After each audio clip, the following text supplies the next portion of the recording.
Nintendo Switch is absolutely crushing it when it comes to sales. They just finished a fantastic December where they beat everybody else combined, setting new records and moving full steam ahead towards their fiscal year goal of 20 million units sold. The Switch is doing so well, in fact, that President Furukawa says they're not even considering a price cut or a successor at this time, but a recent patent filing might give some insight into potentially the future of where Nintendo is headed. What's going on, guys and girls? It's Zach from SwitchForce. Gabe is here, and Gabe, if you were hoping to pick up a second Switch or grab one for a friend at a discounted price, Furukawa says it ain't happening soon. Zach, if it was happening soon, do you think it would behoove the president of the company to say, hey guys, there's a price cut coming, don't buy anything right now? That is always the response to quotes and things of this sort, but I genuinely believe him on this front. I don't think that there's a price cut coming anytime soon. I don't think that there is a successor coming anytime soon. Now, I do think that a Switch Pro or a Switch Lite, some iterative version of the current system, I think that he sneaks around that by saying a successor, because that wouldn't be a successor. That would be either a half step or that would be a side step, but it wouldn't be a successor. So I firmly believe him. I don't think the Switch is dropping from 300. It sells like hotcakes. They have a fantastic library. They're going to have an incredible lineup of first-party games and hopefully some third-party stuff sprinkled in. So this time I do believe him. For that, I do. I don't think it's getting a price cut. I'm just saying, if there was one, he's not going to say there is. No, that's all I was saying. If tomorrow the Switch was going to drop to $249, Furukawa is saying that it's $299 for good. Yeah, sure. I don't think a price cut is coming, but they have to be working on whatever's next, right? Like, R&D takes a while. It's expensive.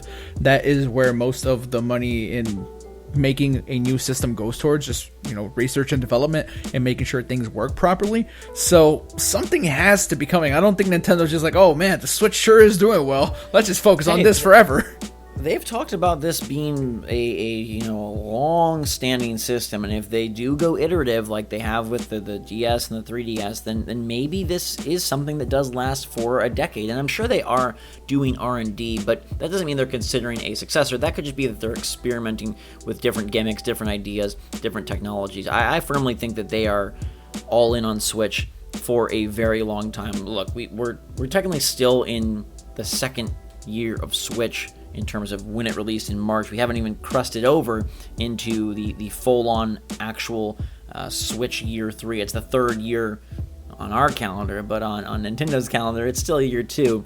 So this thing has a lot of life left in it. What I want to talk about next, though, is this patent that was recently filed. It was published this week, but it was actually filed back in September 2018, and it stems from a patent that goes back as early as 2010, and I found some articles that discussed this back in 2014. It is TV 3D head tracking. So it's a little camera that goes above your TV and helps to alleviate the problem of 3D viewing, 3D gaming, and help them to track your eyeballs. Now, the image that you're seeing here, this is an old image. This is nothing new. So it could be merely that Nintendo is just keeping close tabs on what they had in the past and wanting to, re-up and make sure it stays safe.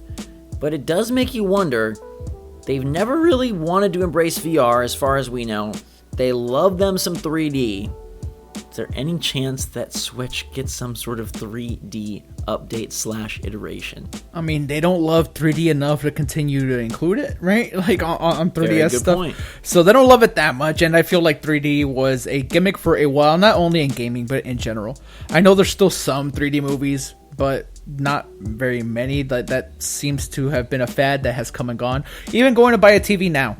You're not buying 3D TVs, you're buying 4K, you're buying HDR. I don't even know if they make 3D TVs very much anymore. I'm sure certain manufacturers do, but it's not a thing as much. So, it would be a totally Nintendo thing to go back and sort of... Because this patent is talking about, being able to produce the best 3D image possible with this eye tracker. You don't need any special glasses. You don't need a 3D display.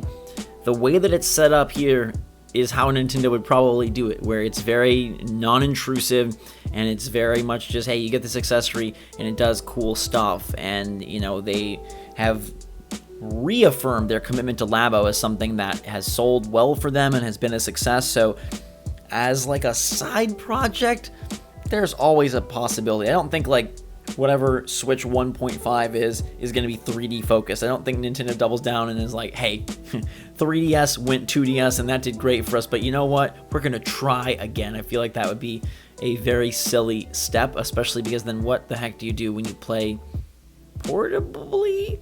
I for one hope that they don't. I'm kind of over, like you mentioned, and probably like most people would mention, I'm very much over 3D. Yeah, but it is important to note that just because Nintendo files patents doesn't mean it's going to happen. They've had many patents throughout the years that never came into fruition in any way whatsoever. So let's not get worried. Let's not start throwing stones at the Nintendo castle saying, oh, no 3D. It's just a patent, and we just thought it was interesting to report on, and especially because, you know, when the president of the company is saying, hey, we're not really planning anything after this, and it's not going to go down in price, this is it for now, and then there's these patents, it kind of, you know, is tied together a little bit, but I think right now there's nothing to worry about. Yeah, indeed. I feel like this is a case of them just making sure that what they had is refiled and all that jazz properly. I don't expect to see 3D Switch. I don't expect to see VR Switch. I expect to see a Switch Pro announced and unveiled at E3 to keep the momentum going and to prep them for the next gen of PlayStation and Xbox. Successor, probably not in the cards for a long time, but sidestep, half step, however you want to label it, I think that could come pretty darn soon. Let us know your take in the comments down below, guys and girls. How do you feel about, one, no price cut coming for the foreseeable future, and two, would you be opposed to a side accessory for the Switch that allowed for some 3D TV action, no glasses, no display, just a little head tracking camera, and a blast from the 3DS pass? Give us your thoughts in the comments down below. Make sure to subscribe to stay up to date on the latest and greatest from the Switch and Furukawa. I like that guy. I like him a lot. Sakurai, Furukawa, these are some of my good friends, and we will keep you posted on what they say next. In the meantime, everybody, follow us on Twitter. Link in the description below. For myself and Gabe, have a fan-freaking-tastic day. Go live the 3D life. It's out there. You can open your eyes and see it pretty much everywhere. No glasses required unless you wear them. No display required unless you're FaceTiming. Have a good one. We love you. SwitchForce out.